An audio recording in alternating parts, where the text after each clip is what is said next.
Osíris, na mitologia egípcia, é o nome de um deus que, dentre outras coisas, é o responsável pelo julgamento e pela decisão. Por aqui, passou um zagueiro na década de 70 que, além de habilidoso, era dono de sábias decisões, dentro e fora de campo. Deixe seu like e se inscreva no canal Tricolistas, pois no vídeo de hoje você vai conhecer a história de Osíris, o deus da zaga.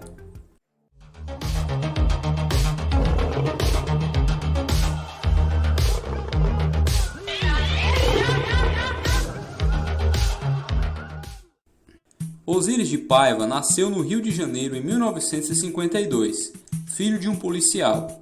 Ele morou bem perto do campo do Botafogo e cresceu nas peladas de rua e nas praias cariocas.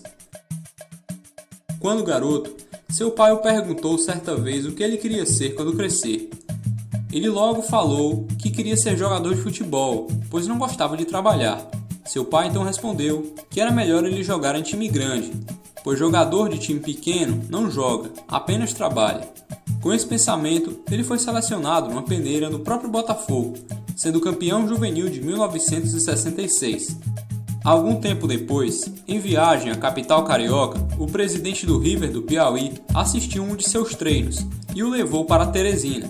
A ideia do mandatário era formar um time barato com promessas dos grandes clubes do Rio. Naquela época, a equipe vivia uma seca de títulos que já durava mais de 10 anos e era frequentemente humilhado pelo Tiradentes local, que possuía mais recursos no momento. Mesmo assim, Osíris ajudou o Galo a ser campeão piauiense em 73. Naquele mesmo ano, ele recebeu um pedido de um amigo e fã, um bancário cearense que acompanhava todos os seus jogos e também o acompanhava em eventos sociais de Teresina. Ele era torcedor do Leão e estava voltando para casa. Pediu então que Osíris aceitasse uma proposta do Fortaleza, que era apenas uma dentre muitas que ele havia recebido ao final do campeonato estadual, algumas de grandes camisas do futebol nordestino. O torcedor do River, que era meu fã, esse cara acompanhava meus treinamentos, ele era gerente de banco lá no Piauí, foi transferido para Fortaleza e chegou lá um dia lá na concentração, falou: Osíris, eu gostava muito que você fosse para Fortaleza, teve o Sport está interessado, Santa Cruz está interessado, outros clubes estão interessados, mas eu gostaria que você fosse para Fortaleza. Aí eu acabei indo no papo dele e me dei bem. Osíris, apesar de zagueiro, era um jogador bastante habilidoso. Já havia passado pelo futsal, beach soccer e, como eu acabei de dizer, frequentava as altas rodas de peladeiros do Rio de Janeiro. Era conhecido na vizinhança por fazer embaixadinhas com praticamente tudo, desde laranjas até pedras de calçamento. Também era inteligente com a bola nos pés. Apesar de jogar em uma posição defensiva, costumava armar jogadas, com um bom passe longo, tomando sempre decisões difíceis com extrema agilidade, tal qual a mitologia conta do deus que leva seu nome. Chegou ao Parque dos Campeonatos em 1973, sob o comando do treinador Caissara. Aí eu falei, porra, o Basílio falou assim: gente, pô, tu tem uma cara muito de bonzinho. Pra zagueiro? É, pra zagueiro, pô, e aqui o couro come. Eu falei, mas quer que eu faça o quê? Entra armado? Aí ele falou assim: não, pô, deixa a barba crescer, deixa o cabelo crescer, moro? E porra, porque aqui tu vai no interior, o couro vai comer. Eu falei, pô, é mesmo? Eu falei, então eu vou ter que fazer o estilo cancaceiro. Apesar de não ser titular incontestável, ajudou o Leão a ser campeão estadual, no esquema que contava com 3 atacantes.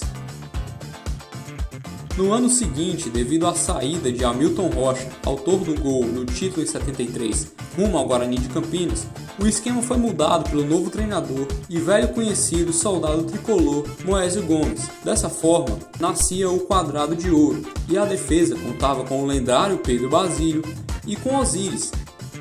Eu e Pedro Basílio, a gente tinha uma sintonia muito grande, entendeu? Porque o Pedro Basílio, a gente só no olhar, a gente sabia o que a gente queria, entendeu? E o Pedro Basílio era um jogador rápido, um jogador de um raciocínio muito grande. Então eu tinha um passe bom, né? Curto, médio e longo. Quando eu saía com a bola, que eu ultrapassava o chinesinho, que é o nosso volante, eu passava tranquilo, eu ia armar o jogo tranquilo, porque eu sabia que tinha um Pedro Basílio lá atrás, porque ele tinha uma velocidade, um tempo de bola que impressionante. E a gente se casou muito bem, entendeu? Eu e Pedro Basílio, nós conseguimos jogar contra feras aí do futebol mundial e conseguimos neutralizá-los. Pedro Basílio tinha uma boa impulsão, entendeu? Cobria bem os dois lados, porque o Louro naquela época ele ia com tudo, né? O Louro e o Rony, né? Ele ia com tudo. Então, se você não tivesse uma velocidade, um tempo de cobertura, complicava um pouquinho o sistema defensivo. Então, eu e o Pedro Basílio, a gente conversava muito, entendeu? E era um cara sensacional. Pena que nos deixou, né? Mas a lembrança dele, no meu coração, vai ficar para sempre, entendeu? Eu tenho o Pedro Basílio como não um companheiro de zaga. Ele era meu amigo, né? Meu irmão, a gente conversava muito lá nas concentrações. Com o bicampeonato contando com 3 vitórias na mesma semana do rival, Osiris conquistou também seu segundo título com a camisa tricolor.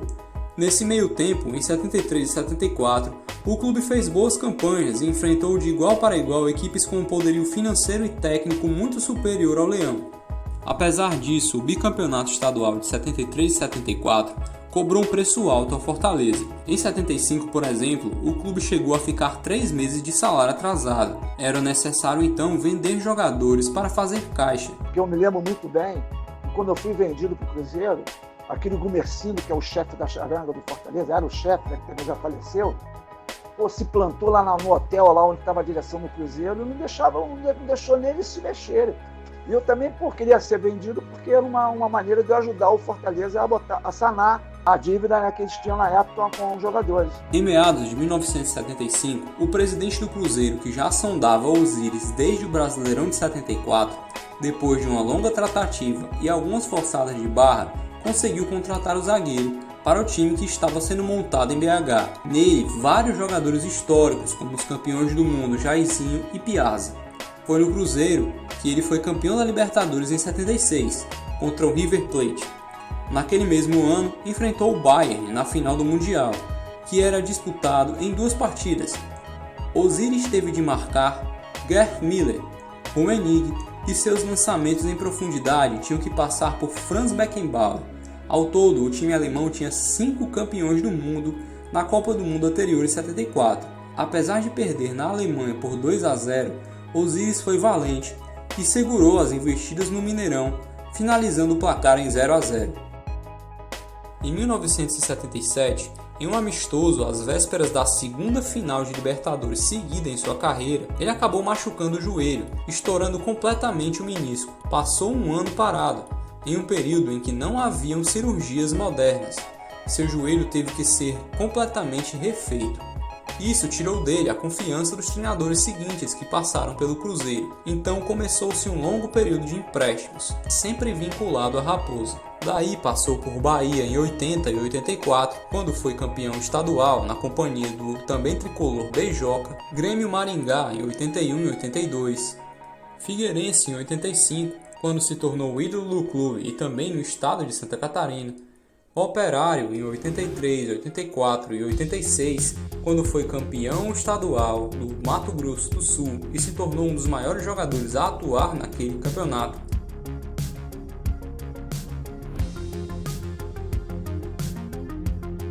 E finalmente encerrou a carreira em 1987 no extinto time do Saltense, uma equipe que era de propriedade do ex-político Paulo Maluf.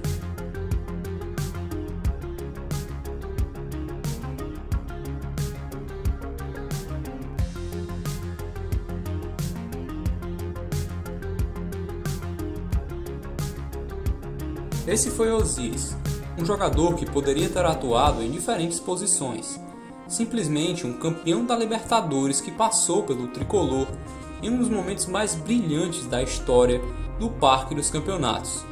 Osiris, o deus da zaga. É isso, esse foi o vídeo de hoje. Saudações tricolores e até a próxima. Mas até hoje eu não esqueço desse clube, porque foi esse clube que abriu minhas portas para poder conhecer o mundo afora jogando futebol. Para mim, no Nordeste, dificilmente você vai encontrar um torcedor fanático como um torcedor do Fortaleza.